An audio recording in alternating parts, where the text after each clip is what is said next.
'విడుదలై పార్ట్ 2' తెలుగులో వచ్చేసి 'విడుదల'. Again part 2. ఈ వీడియోని ఆర్ రివ్యూని నేను కొంచెం ఫ్రీ ఫ్లోయింగ్ పెడదాం అనుకుంటున్నా. ఎందుకంటే చాలా థాట్స్ గోయింగ్ ఆన్ ఉన్నాయి. So as much as possible అన్ని విషయాల్ని కవర్ చేయడానికి ట్రై చేద్దాం. బట్ ఈ వీడియో మొత్తంలో మీరు ఏదైనా ఒక విషయాన్ని తీసుకెళ్ళాలి లేదా గుర్తు పెట్టుకోవాలి అంటే అదేందో ముందే చెప్పేస్తున్నా. ఈ రోజు ఇండియా మొత్తంలో ఒక్కడే ఉన్న డైరెక్టర్ గట్స్ ఉన్నాడు. Fearless, not giving a damn about anything and not just for the sake of it. ఆయన ఏంటో ఆయనకు తెలుసు అండ్ అదే నేను తీస్తాను కన్విక్షన్ తో నిలబడడం, తీయడం, ఎస్పెషల్లీ ఈ లెవెల్లో, ఈ స్కేల్లో. అండ్ ఆ వ్యక్తే మన వెట్రిమారన్. అగైన్ నేను ఆయన చెప్పే ప్రతి విషయంతో ఏకీభవిస్తలేను, ఆయన కరెక్ట్ అని కూడా అంటలేను. కానీ ఆయన గట్స్ కి, ఆయన కన్విక్షన్ కి నా hats off.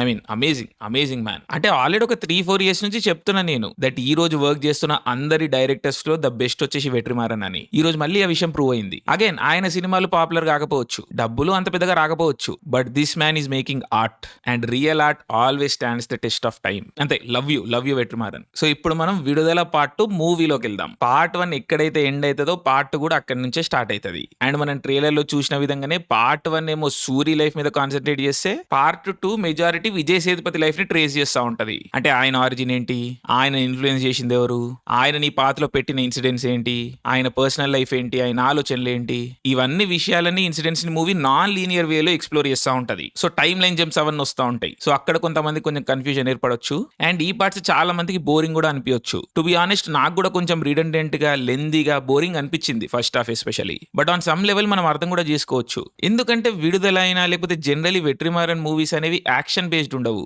Action జరిపోతుంది but largely ఆయన సినిమాలు ఆరేబడితే ఆఫ్టర్ మ్యాథ్, ఒక ఇన్సిడెంట్, ఒక సిచ్యువేషన్ ని, ఒక వ్యక్తిని ఏ విధంగా ఇన్ఫ్లుయెన్స్ చేస్తా వస్తుంది అని. సో ఈ మూవీలో కూడా అదే ఉంటది. అండ్ ఆ మంజు వారియర్ గారి ట్రాక్ ఒకటి తీసేస్తే మూవీ అయితే నాకు చాలా బ్యూటిఫుల్ అనిపించింది. ఎస్పెషల్లీ ఆ లాస్ట్ 40-45 minutes ఏదైతే అడవిలో జరుగుతుందో sequence, that is probably Indian cinema హిస్టరీలోనే one of the greatest sequences.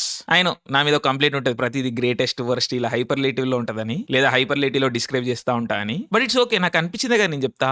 And ఈ లాస్ట్ 40-45 minutes ఏదైతే ఉంటుందో that is truly mind blowing. At least నా వరకు. సినిమా చూసి ఒక 2-3 hours అవుతుంది బట్ స్టిల్ ఐఎమ్ షేకెన్. అండ్ ఈ సీక్వెన్స్ నేను మళ్ళీ చూస్తానే ఉంటా. ఎందుకంటే అన్పాక్ చేయడానికి అన్ని లేయర్స్ ఉన్నాయి ఇక్కడ. ఎందుకంటే ఈ మూవీలో మనిషి కోరికెళ్ళిపోతున్నాడు వెట్రిమారన్. అసలు ఏంటి, మనం ఏంటి, వ్యవస్థ ఏంటి, భాష ఏంటి, ఈ పాలిటిక్స్ ఏంటి, లైక్ ఒక మనిషి అనేటోడు ఎట్లా చూడాలి, నేను మనిషిని మనిషిలా చూడాలా లేకపోతే వాడిని ఒక ఐడెంటిటీ ద్వారా చూడాలా, like all these things, all these complex things are being explored through these multiple characters, multiple situations, multiple layers of hierarchy, multiple priorities and these priorities keep changing. Like absurd administrative bullshit నుండి deep seeded psychological biases వరకు అన్ని factors all the time ప్లేలోనే ఉంటాయి. And ఎప్పుడు ఏ priority గెలుస్తుంది, దాని outcome ఏమొస్తుంది, అదొచ్చి మొత్తం సీక్వెన్సెస్ ఏ విధంగా జంబుల్ అప్ చేస్తుంది, like all these moving pieces అక్కడక్కడ కన్ఫ్యూజ్ చేసినా కూడా బ్యూటిఫుల్ గా వచ్చి అమాల్గమేట్ అయితే. I mean the ending is so good and so beautiful. అంటే ఏ మాత్రం కొంచెం ఆలోచన, చింతన ఉన్న వ్యక్తి ఈ మూవీ చూసి షేక్ కాకుండా అయితే ఉండరు. అంటే it's just not about your politics.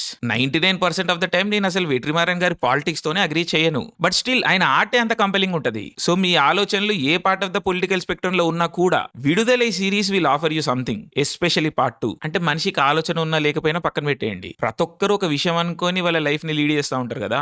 ఆ ఫండమెంటల్స్, ఫర్ గ్రాంటెడ్ విషయాలు ఏవైతే ఉంటాయో అవన్నీ క్వశ్చన్ లోకి వస్తూ ఉంటాయి ఈ మూవీ చూస్తుంటే. సో దాన్ని ఒక ఇండివిజువల్ ఎట్లా తీసుకుంటారో నేను చెప్పలేను. అండ్ ఈ మూవీ యొక్క అవసరం ఏంటి అన్న క్వశ్చన్ కూడా నేను ఆన్సర్ చేయలేను. అంటే ఆర్ట్ పర్పస్ ఆ లెవెల్కి వెళ్ళిపోతుంది discussion. But regardless movie politics నాకు నచ్చవేమో, వాటితో నేను ఏకీభవించలేనేమో, అవి నన్ను ట్రిగర్ చేస్తాయేమో అనుకుని సినిమా చూడడం మాత్రం ఆపకండి. ప్రతి ఒక్క చదువుకున్న వ్యక్తి చూడాల్సిన సినిమా ఇది. అండ్ అగైన్ మళ్ళీ మెసేజ్ ఈ లెవెల్ కాదు, ప్యూర్ ఆర్టిస్టిక్ లెవెల్లో, ప్యూర్ హ్యూమన్ లెవెల్లో ఎంగేజ్ చేస్తుంది. సో అగైన్ మళ్ళీ చెప్తున్నా అనిపించినా కూడా వాచ్ విడుదలై part 2. It is a must watch. చాలా మందికి బోర్ కొట్టొచ్చు but again that's okay. Again ఇందాక నేను చెప్పినా కదా, it's not a perfect film. చాలా సెక్షన్స్ పైత్యంతో తీసినట్టు అనిపిస్తుంది అండ్ చాలా టాంజెంట్స్ లకి వెళ్ళిపోతా ఉంటాడు ఆయన. అండ్ కొన్ని చోట్ల ఓవర్ ఇంటెలిజెన్స్ కూడా కనిపిస్తుంది. అండ్ ఆయన క్రాఫ్ట్ తో ఆయన అబ్సెస్ అయిపోయి ఇగ్నోర్ చేయొచ్చు అనిపించే విషయాల్ని ఇగ్నోర్ చేయడు. బట్ అగైన్ ఆయనకు ఆ లగ్జరీ ఇవ్వచ్చు అని అనిపిస్తుంది నాకైతే. అండ్ ఆల్సో ఇది మెన్షన్ చేయాలి కాబట్టి చేస్తున్నా, for the large part Vetrimaaran గారి పాలిటిక్స్ కొంచెం ఆఫే ఉంటది. అట్లీస్ట్ నేనేది అంగీకరించలేను దాంతో. ఎందుకంటే నా అండర్స్టాండింగ్ లో నేను అర్థం చేసుకున్న విషయం ఏంటంటే, ఏ ప్రాంతంలో ఏ కంట్రీలో పుట్టిన ప్రాబ్లమ్స్ కి సొల్యూషన్స్ కూడా అదే రీజన్ లో అదే కంట్రీలో నుండి వస్తాయి. అంటే మన దేశంలో కుల వ్యవస్థ ఉన్నది అండ్ నేను కుల వ్యవస్థకి ఫక్తు వ్యతిరేక వివేక్ని. కులం అనేది భారతదేశంలో ఉండకూడదు అని నమ్మే వ్యక్తిని నేను. కానీ ఆ విషయం మనం ఇంప్లిమెంట్ చేయాలంటే మనకి ఎక్కడనో బయట నుంచి ఒక ఎక్స్టర్నల్ ఐడియాలజీ అవసరం లేదు. ఏ రంగు ఏ ఎరుపు అవసరం లేదు మనకి మనం ఫిగర్ అవుట్ చేసుకోవచ్చు ఆ విషయాన్ని. కానీ ఇదే వెట్రిమారన్ గారు భాష ప్రాంతం గురించి మాట్లాడతారు. కానీ వీటిని ప్రొటెక్ట్ చేసుకోవడానికి ఐడియాలజీ మాత్రం బయట నుంచి తేవాలంటారు. అంటే సొంత దేశం వాడు తప్పయిండు, బయట దేశం వాడు కరెక్ట్ అంటున్నారు. అది నాకు ఎప్పుడు ఇన్కన్సిస్టెంట్ అనిపిస్తా ఉంటది. అఫ్ కోర్స్ అల్టిమేట్లీ మనిషే. సో మంచి ఎక్కడి నుంచి అన్నా తీసుకోవచ్చు, నేను కాదంటలేను. అండ్ తప్పు మనోడు కూడా చేయొచ్చు, సొంత బ్లడ్ రిలేటివే చేయొచ్చు. బట్ స్టిల్ ఒక ఆలోచన, ఒక ఐడియాలజీ పదే తప్పుకి దారి తీస్తున్నా కూడా జస్ట్ అది కూల్ అని, లేకపోతే మనకు ఒక ఇన్ఫ్లుయెన్స్ వస్తుంది, మన చుట్టూ ఒక ఆరా క్రియేట్ అవుతుంది, లేదా ఈ ఐడియాలజీ అనేది విప్లవం అన్న ఐడియాతోనే అసోసియేట్ అయిపోయి ఉన్నది. ఇలాంటి కారణాలు చెప్పుకొని మనం దాన్ని ఇంపోర్ట్ చేసుకోవాల్సిన అవసరం లేదు. We on our own can fight our own battles and we can solve our own problems. So ఆ సెల్ఫ్ సఫిషియన్సీ నేను ఎప్పుడు సపోర్ట్ చేస్తా. సో ఇక్కడ నేను వెట్రిమారన్ గారితో ఏకీభవించను, but still that's okay. But anyway, ఇది సినిమా రివ్యూ రా, ఇవన్నీ ఎందుకు మాట్లాడుతున్నాను మీరు అడగొచ్చు. అరే సినిమానే అలాంటిది, నేనేం చేస్తా. So yes, definitely categorically I do not agree with the politics of Vetrimaran on many levels, but that doesn't stop me from celebrating the filmmaker and his body of work is definition of absolute greatness. Vidudalai 2 is brilliant, especially the last 40-45 minutes.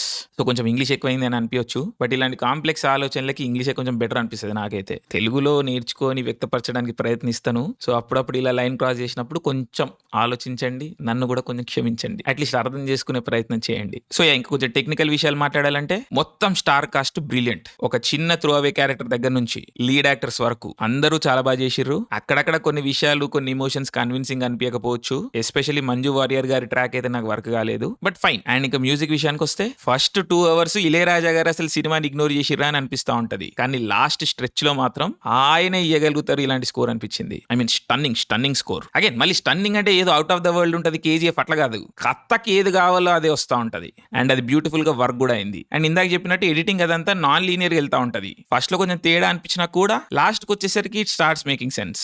So again అది కూడా నచ్చింది నాకు. And movie majority portions లో cinematography చాలా బాగుంటది. కానీ కొన్ని షాట్లలో ఆ సీజీఐ అదంతా సెట్ కాదు, బట్ ఇంకా మనం ఇగ్నోర్ చేయాలి. But largely cinematography is beautiful. And ఆ డిఏజింగ్ కొంచెం ట్రై చేసిర్రు, అదంతా వర్క్ కాలేదు. విఎఫ్ఎక్స్ అయితే చాలా బ్యాడ్ గా ఉంది. అండ్ ఒక షాట్ అయితే గ్రేడ్ కాలే మూవీలో. సో సేమ్ సుకుమార్ గారు లాగానే లాస్ట్ మినిట్ వరకు ఆ చేంజెస్ అవన్నీ వెట్రిమారన్ కూడా చేస్తూ ఉంటారు. సో అవి కొంచెం తెలుస్తూ ఉంటాయి. మేబీ ఓటీటీ వర్షన్ వరకు అవి ఫిక్స్ అయితే అనుకుంటున్నా. సో ఫైనల్ గా కంక్లూడ్ చేయాలంటే దగ్గర 3 గంటల రన్ టైమ్ లో 1.5 గంట మీకు బోర్ కొట్టొచ్చు. నాకు 1 గంట సేపు బోర్ కొట్టింది. కానీ లాస్ట్ గంట ఇచ్చే హై ముందు ఆ కంప్లైంట్స్ అన్ని కొట్టుకుపోయినాయి. గంతే. విడుదలై మూవీ గురించి మనం చాలా ఏళ్ళు మాట్లాడుతూనే ఉంటాం, అట్లీస్ట్ నేనైతే మాట్లాడుతూనే ఉంటా. సో ఈ ఎక్స్పీరియన్స్ ని మీలో కొంతమంది అన్న మిస్ కాకూడదు అనుకుంటే వెళ్ళి డెఫినెట్లీ థియేటర్ లో చూడండి. తెలుగు డబ్బింగ్ చాలా బ్యాడ్ ఉంది. సో మీకు సబ్ టైటిల్స్ తోని మూవీ చూడడం ఓకే అనుకుంటే వెళ్ళి తమిళ్లోనే మూవీని చూడండి. సో మళ్ళీ చెప్తున్నా, వెట్రిమారన్ అనే మొగోడు. Love and respect sir. I love my country. Jai Hind.